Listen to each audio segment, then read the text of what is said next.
بسم اللہ الرحمن الرحیم۔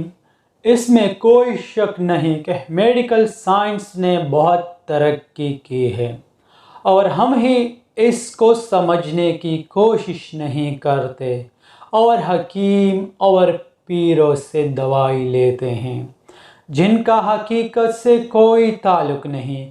ہم مسلمان ہیں، ہمارا مذہب اسلام ہے اور اسلام ہمیں یہ درس دیتا ہے کہ قرآن پاک میں ہر چیز کا علاج موجود ہے۔ موت کے سوا ہر بیماری قابل علاج ہے۔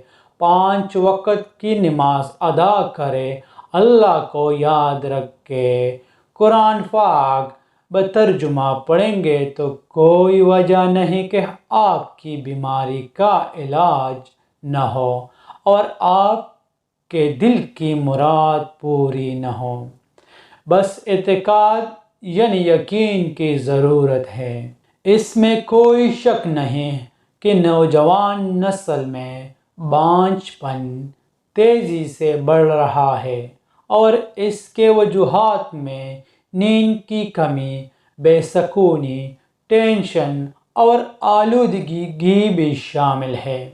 یہاں پر ایک بات اور یاد رکھنی چاہیے، اگر بچے کی پیدائش جلدی نہیں ہو رہی تو اس کا مطلب یہ نہیں کہ عورت یا مرد بانجھ پن کا شکار ہے، کیونکہ بعض اوقات ہارمونز کا نظام درست نہیں ہونے کی وجہ سے بچی کی پیدائش میں تاخیر ہو جاتی ہے۔